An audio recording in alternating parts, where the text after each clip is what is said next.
Ultimate Spider-Man number 12. And if you have been listening to our reviews and whatnot, you will know that we're getting to a point where we need some things to happen here. We need some things to happen, not in just this book, but the others. And we've kind of gotten close to giving up on the Ultimate Universe. Yep.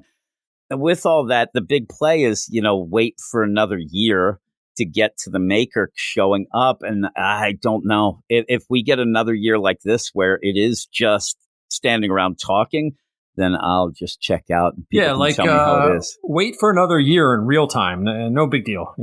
A year in comic books could have been an issue, 2 issues. And in that, or if you have things pumping, it could be a little longer if you want. Or longer, yeah. Maybe he never comes. And here's the problem with it. You brought it up to me before we started recording. They're doing it in real time. Each month, you have a real-time issue. Now, somebody told me at one point that kind of points out this weird idea that the stuff that we're getting, which a lot of times isn't that gripping. And people will argue and say, well, I like the character work and I like this. But just to go with the idea that it is the most exciting thing that happened that month. Mm-hmm. And it's not that exciting. But also with that, you pretty much throw a month away then. And what you had told me, which makes sense too, you really can't have 2 issues in a row that deal with one situation. You can't have a continuing scene type thing because the next issue, you're now a month away. And so with that is something that I think is very crucial when you have a character who is a new type of Spider-Man who ends up getting his powers later. And I would have liked to have seen him train. I would have liked to have seen him progress from being maybe a bad Spider-Man to a really competent, to a good Spider-Man, to a great Spider-Man, but we really haven't seen that.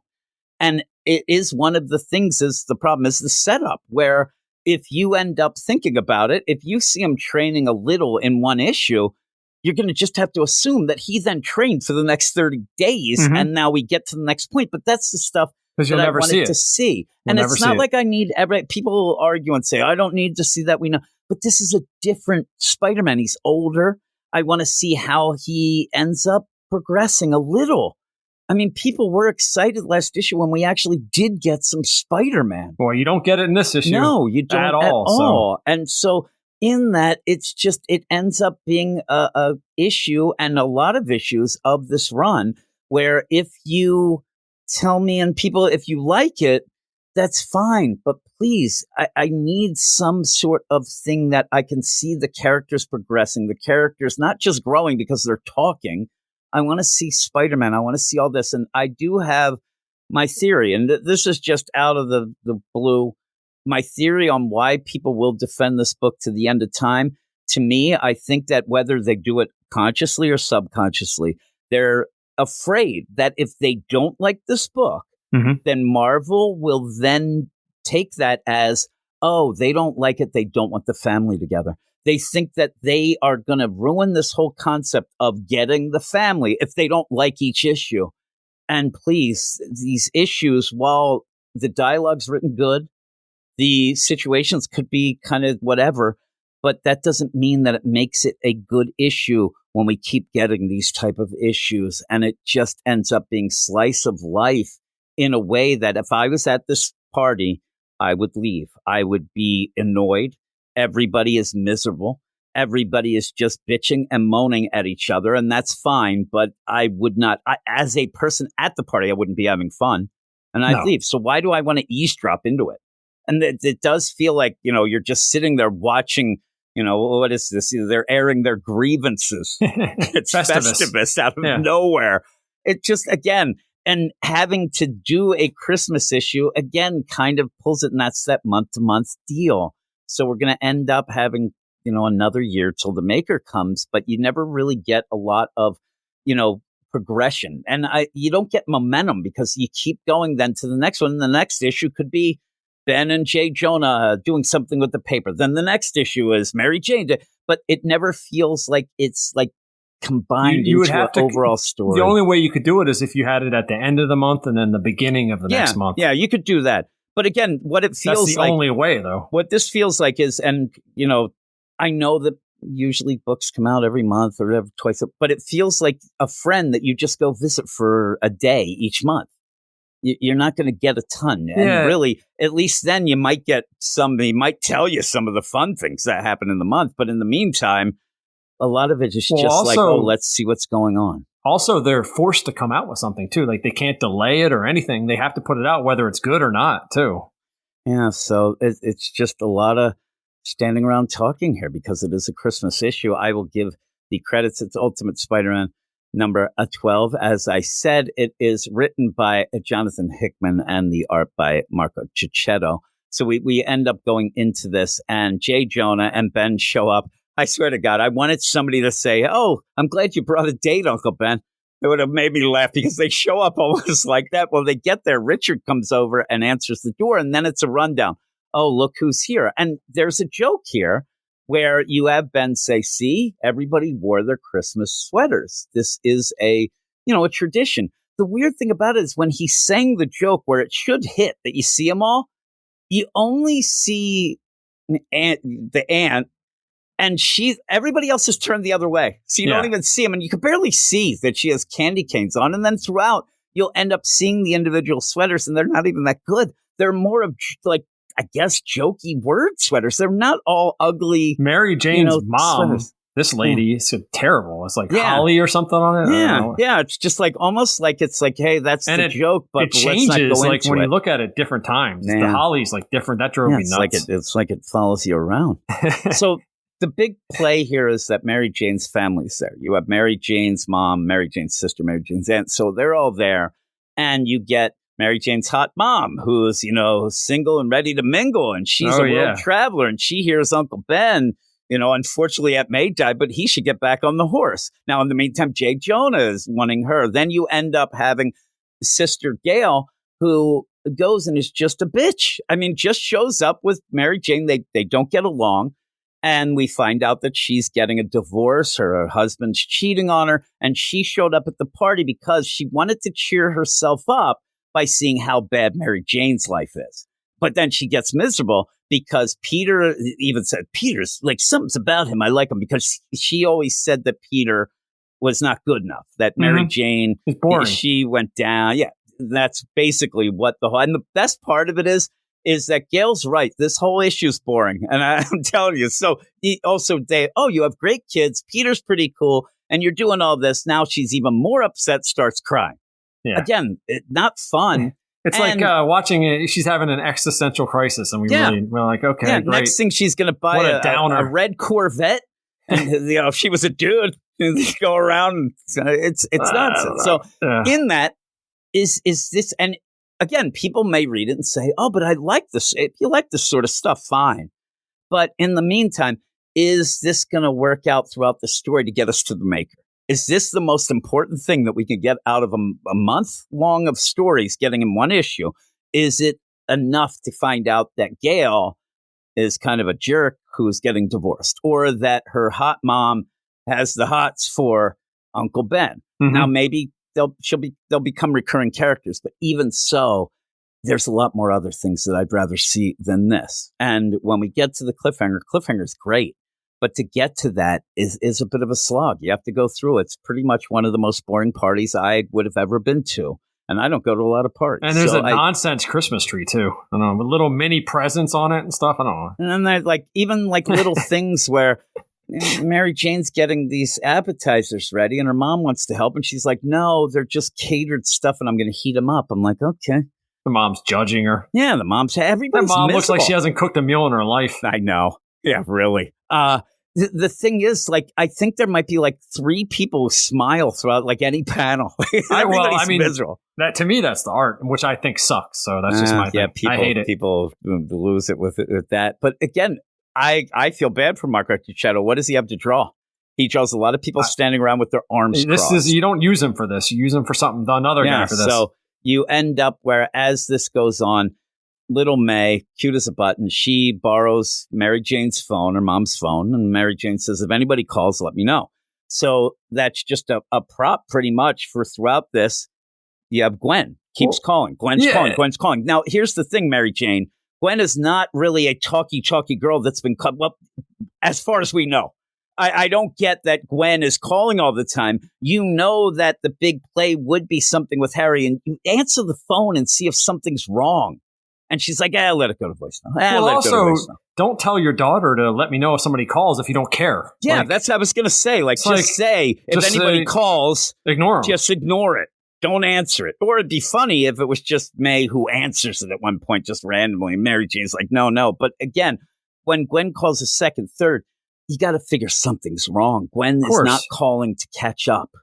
There's something wrong, and she just doesn't answer. As you get Richard, whose main thing that he's done in this whole series is talk to J. Jonah about his book, and continues to. Hey, how about that, that chapter about dating the ladies? I think I'm not going to be good. Then J. Jonah completely lies and tells him he's a good-looking guy. He should have been like, you're a ginger, just give it up. Well, I heard Eric talking about gingers the other day on the podcast. So. Yeah, nonsense. So he ends up where then it's just the joke of J. Jonah's book of having more. Hey, tell other people I still have more in inventory. Ben's getting hit on by Mary Jane's hot mom. Mm-hmm. Hey, you got to get back on the horse. You got to do this. And I was waiting for her to and I got a saddle right here. But yeah, she's just hitting on him. And then you go to Gail, Mary Jane's sister, and then about the divorce. Everything's miserable. And so finally, May comes over. Yeah, she's calling again, Mom. She's calling again. Finally, you end up having her answer. And Gwen's freaking out. Do you know where Harry is? Does Peter know where Harry is? Is Peter there? And of course, Peter is there. The play here is you don't get any of Peter either. Well, I just was looking at it. Peter doesn't say one word during this whole thing, and it makes sense. Yeah, it makes sense, but it's setting up an issue where not only do we not get Spider-Man, but we really don't get Peter. And what happens is Mary Jane says, Peter, come in this room. We got to talk to Gwen. Puts it on, speakerphone. And she's losing it. I've been here at the chalet 6 days. I don't know where Harry is. Does Peter know where he is? And Mary Jane. Now, here's my other play here is why reveal this now? Now, this is the thing. We'll talk about it because it ends up being that symbiote-like AI ball that they had before. We said right away, everybody said it's going to end up bad. I don't know if it's bad. I'm telling you, it's too on the nose because why would it reveal itself? Why would it, if it is on the dupe side of things, if Craven and Kingpin and all them, they're all in cahoots, why it would just say, oh, I don't know what's happening. Harry's like that. He just doesn't, get a hold. Yeah, he reveals it right away. Just keep up the ruse. Now, you might say that maybe it gets activated away, but we don't know because we don't know.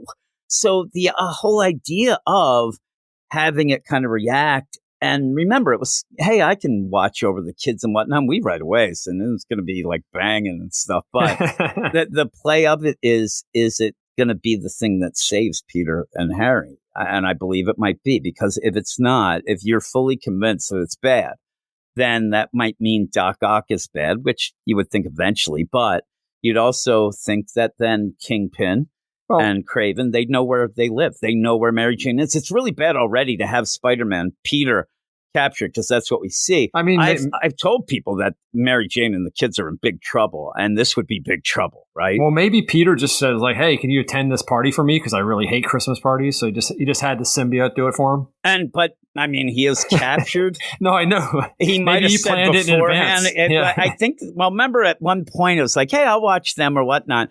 I think that maybe it's a stand-in for all the nonsense. Maybe what we'd see is that, and now Harry's been gone for a while, 6 days, she says. But I could see something along the lines of getting a call. They're probably setting Peter up, saying, "Oh, we need this." Peter has to go off as Spider-Man, but knows this party's important to Mary Jane, and does say to the symbiote deal, "Hey, I'll be right back. I just have to go check on Harry. I'll be right back. Can you just pretend you're me? And then when I get back, we'll switcheroo and go with it." I could see that happening. I could see it being, like I said, it looks awful at the end. Holy crap, this is crazy. It might not be as maybe as crazy, but to me, it feels so on the money that we're going to find out instead that it's there. And even at the end, Merry Christmas, we're going to find out that it's got 5 phrases that it's going to say or something. But it's his AI and stuff like that. So we'll have to see. It's just very, very, odd as you think about it, what it might mean, and big. I mean, that's the worst thing about this issue is that you get to the last 3 pages and all of a sudden it's like everything I wanted. I'm like, holy crap, this is like gripping. I can't wait for the next issue. Oh my God. But nothing that happened before that let's go in this side deal and you see it's a symbiote made me want anything except to get the hell out like I was at that party. So it's a weird one to judge. Again, a great cliffhanger. One of the most exciting things, the huge thing that happens. But before that, I think it's a slog. And if you enjoy slice of life with characters that I'm not sure that we even need to know, it's nice enough. I mean, this is the thing. Gail coming to go talk to Mary Jane in an issue where we keep cutting to Peter and Harry doing something. That's fine. But to have it as the main gist of an issue of this, it's too much. It's too much and too little. So with that, what would you give it? I'm at like a 4 for me. Yeah, I'm a 5.5. Yeah. And I'm a 5.5 in the thing that I think it's a great cliffhanger, but I can't reward an issue that had me bored and actually questioning if I was going to continue reading the book until we get to the end. Are we supposed to look back at other issues and see if he was the symbiote before? Yeah, or maybe. Like, is it just this issue? Or? But again, that's the most interesting thing about it. Now, when people sit there and I saw people say, this is like, I'm going to read this every Christmas. I'm like, really? No. You're going to read an issue every Christmas about cool Gail cover. Getting divorced, about the mom saying, hey, Uncle Ben, you buried your wife, now bury it in me. And then at the end, Peter and Harry being tortured by Craig. But what the hell are you thinking of that? That's going to be an issue you're going to read every year. Put Merry Christmas on it. And, not to keep going too far with it, but the idea of, oh, but I love the family. Yeah, the family's here, but are they doing anything? May is playing with the phone and says, Gwen's calling. And Richard, again, is like, I really like that chapter, J. Jonah Jameson. It's a shame because it's still well done. It's just not good until the end. The end's very intriguing, very crazy. You are all weirdos. Weird science is the revolution. Weird science is the revolution.